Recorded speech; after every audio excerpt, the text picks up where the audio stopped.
The Count of Monte Cristo, Chapter 11. The Corsican Ogre. At the sight of this agitation, Louis XVIII pushed from him violently the table at which he was sitting. "What ails you, Baron?" he exclaimed. "You appear quite aghast. Has your uneasiness anything to do with what M. de Blocas has told me, and M. de Villefort has just confirmed?" M. de Blocas moved suddenly towards the Baron, but the fright of the courtier pleaded for the forbearance of the statesman, and besides, as matters were, it was much more to his advantage that the prefect of police should triumph over him than that he should humiliate the prefect. "Sire," stammered the Baron. "Well, what is it?" asked Louis XVIII. The minister of police, giving way to an impulse of despair, was about to throw himself at the feet of Louis XVIII, who retreated a step and frowned. "Will you speak?" he said. "Oh, sire, what a dreadful misfortune! I am indeed to be pitied. I can never forgive myself." "Monsieur," said Louis XVIII, "I command you to speak." "Well, sire, the usurper left Elba on the February 26th, and landed on the 1st of March. "And where? In Italy?" asked the king eagerly.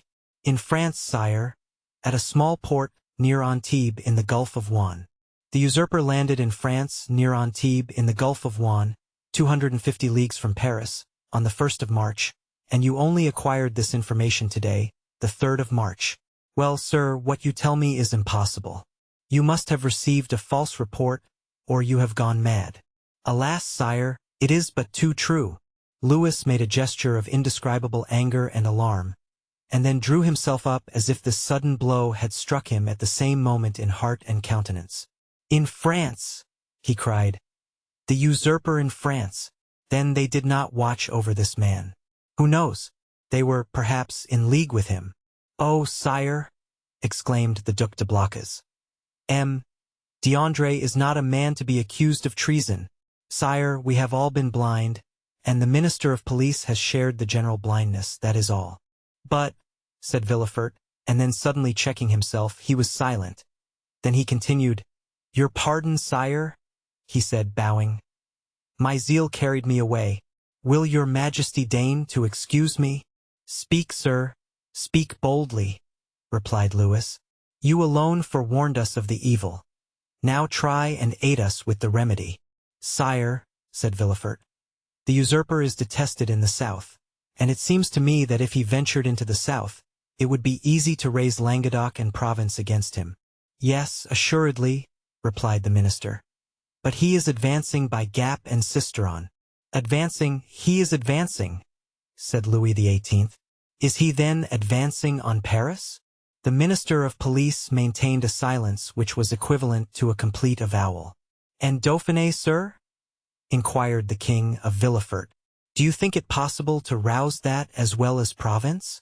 "Sire, I am sorry to tell your majesty a cruel fact, but the feeling in Dauphiné is quite the reverse of that in Provence or Languedoc. The mountaineers are Bonapartists, sire." "Then," murmured Louis, he was well informed. "And how many men had he with him?" "I do not know, sire," answered the minister of police. "What, you do not know? Have you neglected to obtain information on that point? Of course it is of no consequence," he added with a withering smile. "Sire, it was impossible to learn. The dispatch simply stated the fact of the landing and the route taken by the usurper." "And how did this dispatch reach you?" inquired the king. The minister bowed his head, and while a deep color overspread his cheeks, he stammered out, "By the telegraph, sire." Louis XVIII advanced a step and folded his arms over his chest as Napoleon would have done. "So then," he exclaimed, turning pale with anger, 7 conjoined and allied armies overthrew that man. A miracle of heaven replaced me on the throne of my fathers after 25 years of exile. I have, during those 25 years, spared no pains to understand the people of France and the interests which were confided to me. And now, when I see the fruition of my wishes almost within reach, the power I hold in my hands bursts and shatters me to atoms." "Sire, it is fatality," murmured the minister, feeling that the pressure of circumstances, however light a thing to destiny, was too much for any human strength to endure. What our enemies say of us is then true. We have learnt nothing, forgotten nothing. If I were betrayed as he was, I would console myself. But to be in the midst of persons elevated by myself to places of honor, who ought to watch over me more carefully than over themselves. For my fortune is theirs, before me they were nothing, after me they will be nothing and perish miserably from incapacity, ineptitude. Oh yes, sir, you are right. It is fatality. The minister quailed before this outburst of sarcasm. De Blocas wiped the moisture from his brow. Villefort smiled within himself, for he felt his increased importance. To fall, continued King Louis, who at the first glance had sounded the abyss on which the monarchy hung suspended. To fall and learn of that fall by telegraph. Oh, I would rather mount the scaffold of my brother, Louis XVI, than thus descend the staircase at the Tuileries driven away by ridicule. Ridicule, sir, why, you know not its power in France, and yet you ought to know it. Sire, sire, murmured the minister. For pities! Approach, de Villefort, resumed the king, addressing the young man, who, motionless and breathless, was listening to a conversation on which depended the destiny of a kingdom. Approach, and tell monsieur that it is possible to know beforehand all that he has not known. Sire, it was really impossible to learn secrets which that man concealed from all the world. Really impossible. Yes, that is a great word, sir. Unfortunately, there are great words as there are great men. I have measured them. Really impossible for a minister who has an office, agents, spies, and 1,500,000 francs for secret service money, to know what is going on at 60 leagues from the coast of France. Well then, see, here is a gentleman who had none of these resources at his disposal. A gentleman, only a simple magistrate, who learned more than you with all your police, and who would have saved my crown if, like you, he had the power of directing a telegraph. The look of the minister of police was turned with concentrated spite on Villefort, who bent his head in modest triumph. I do not mean that for you, Blocas, continued Louis XVIII. For if you have discovered nothing, at least you have had the good sense to persevere in your suspicions. Any other than yourself would have considered the disclosure of M. de Villefort insignificant, or else dictated by venal ambition. These words were an allusion to the sentiments which the minister of police had uttered with so much confidence an hour before. Villefort understood the king's intent. Any other person would, perhaps, have been overcome by such an intoxicating draught of praise, but he feared to make for himself a mortal enemy of the police minister, although he saw that D'Andre was irrevocably lost.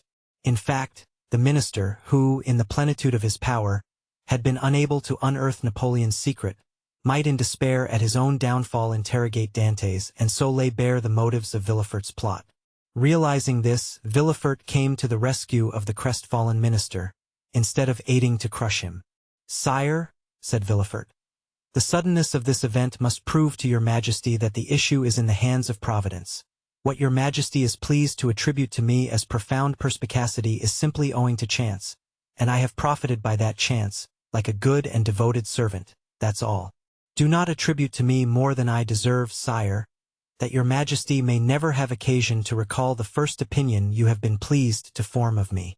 The minister of police thanked the young man by an eloquent look, and Villefort understood that he had succeeded in his design. That is to say, that without forfeiting the gratitude of the king, he had made a friend of one on whom, in case of necessity, he might rely. "'Tis well," resumed the king. "And now, gentlemen," he continued, turning towards M. de Blocas and the minister of police, "I have no further occasion for you, and you may retire. What now remains to do is in the department of the minister of war." "Fortunately, sire," said M. de Blocas, "we can rely on the army. Your majesty knows how every report confirms their loyalty and attachment. Do not mention reports, Duke, to me, for I know now what confidence to place in them. Yet, speaking of reports, Baron, what have you learned with regard to the affair in the Rue Saint-Jacques?" "The affair in the Rue Saint-Jacques!" exclaimed Villefort, unable to repress an exclamation. Then, suddenly pausing, he added, "Your pardon, sire, but my devotion to your majesty has made me forget, not the respect I have, for that is too deeply engraved in my heart, but the rules of etiquette." Go on, sir," replied the king. You have today earned the right to make inquiries here. Sire, interposed the Minister of Police, I came a moment ago to give your Majesty fresh information which I had obtained on this head, when your Majesty's attention was attracted by the terrible event that has occurred in the Gulf, and now these facts will cease to interest your Majesty. On the contrary, sir, on the contrary, said Louis XVIII. This affair seems to me to have a decided connection with that which occupies our attention, and the death of General Canel will, perhaps, put us on the direct track of a great internal conspiracy. At the name of General Canel, Villefort trembled. Everything points to the conclusion, sire, said the Minister of Police. That death was not the result of suicide, as we first believed, but of assassination. General Canel, it appears, had just left a Bonapartist club when he disappeared. An unknown person had been with him that morning, and made an appointment with him in the Rue Saint-Jacques. Unfortunately, the general's valet, who was dressing his hair at the moment when the stranger entered, heard the street mentioned, but did not catch the number. As the police minister related this to the king, Villefort, who looked as if his very life hung on the speaker's lips, turned alternately red and pale. The king looked towards him. Do you not think with me, M. de Villefort, that General Canel, whom they believed attached to the usurper, but who was really entirely devoted to me, has perished the victim of a Bonapartist ambush? It is probable, sire, replied Villefort. But is this all that is known? They are on the track of the man who appointed the meeting with him. On his track? Said Villefort. Yes, the servant has given his description. He is a man of from 50 to 52 years of age, dark, with black eyes covered with shaggy eyebrows, and a thick mustache. He was dressed in a blue frock coat, buttoned up to the chin, and wore at his buttonhole the rosette of an officer of the Legion of Honor. Yesterday a person exactly corresponding with this description was followed, but he was lost sight of at the corner of the Rue de la Jussienne and the Rue Coq-Heron. Villefort leaned on the back of an armchair, for as the Minister of Police went on speaking he felt his legs bend under him. But when he learned that the unknown had escaped the vigilance of the agent who followed him, he breathed again. Continue to seek for this man, sir, said the king to the Minister of Police. For if, as I am all but convinced, General Canel, who would have been so useful to us at this moment, has been murdered, his assassins, Bonapartists or not, shall be cruelly punished. It required all Villefort's coolness not to betray the terror with which this declaration of the king inspired him. How strange, continued the king with some asperity. The police think that they have disposed of the whole matter when they say, a murder has been committed, and especially so when they can add, and we are on the track of the guilty persons. Sire, your Majesty will, I trust, be amply satisfied on this point at least. We shall see. I will no longer detain you, M. de Villefort, for you must be fatigued after so long a journey. Go and rest. Of course you stopped at your father's. A feeling of faintness came over Villefort. No, sire, he replied. I alighted at the Hotel de Madrid in the Rue de Tournon. But you have seen him? Sire, I went straight to the Duc de Blacas. But you will see him, then? I think not, sire. Ah, I forgot, said Louis, smiling in a manner which proved that all these questions were not made without a motive. I forgot you and M. Noirtier are not on the best terms possible, and that is another sacrifice made to the royal cause, and for which you should be recompensed. Sire, the kindness your Majesty deigns to evince towards me is a recompense which so far surpasses my utmost ambition that I have nothing more to ask for. Never mind, sir, we will not forget you. Make your mind easy. In the meanwhile, the king here detached the cross of the Legion of Honor which he usually wore over his blue coat, near the cross of St. Louis, above the order of Notre Dame du Mont Carmel and St. Lazare, and gave it to Villefort. In the meanwhile take this cross. Sire, said Villefort, your Majesty mistakes. This is an officer's cross. Ma foi, said Louis XVIII. Take it, such as it is, for I have not the time to procure you another. Blacas, let it be your care to see that the brevet is made out and sent to M. de Villefort. Villefort's eyes were filled with tears of joy and pride. He took the cross and kissed it. And now, he said, may I inquire what are the orders with which your Majesty deigns to honor me? Take what rest you require, and remember that if you are not able to serve me here in Paris, you may be of the greatest service to me at Marseilles. Sire, replied Villefort, bowing, in an hour I shall have quitted Paris. Go, sir, said the king. And should I forget you, king's memories are short. Do not be afraid to bring yourself to my recollection. Baron, send for the minister of war. Blocas, remain. Ah, sir, said the minister of police to Villefort as they left the Tuileries. You entered by luck's door, your fortune is made. Will it be long first? Muttered Villefort, saluting the minister, whose career was ended, and looking about him for a hackney coach. One passed at the moment which he hailed. He gave his address to the driver and, springing in, threw himself on the seat, and gave loose to dreams of ambition. 10 minutes afterwards Villefort reached his hotel, ordered horses to be ready in 2 hours, and asked to have his breakfast brought to him. He was about to begin his repast when the sound of the bell rang sharp and loud. The valet opened the door, and Villefort heard someone speak his name. Who could know that I was here already? Said the young man. The valet entered. Well, said Villefort, what is it? Who rang? Who asked for me? A stranger who will not send in his name. A stranger who will not send in his name. What can he want with me? He wishes to speak to you. To me? Yes. Did he mention my name? Yes. What sort of person is he? Why, sir, a man of about 50. Short or tall? About your own height, sir. Dark or fair? Dark. Very dark. With black eyes, black hair, black eyebrows. And how dressed? Asked Villefort quickly. In a blue frock coat, buttoned up close, decorated with the Legion of Honor. It is he, said Villefort, turning pale.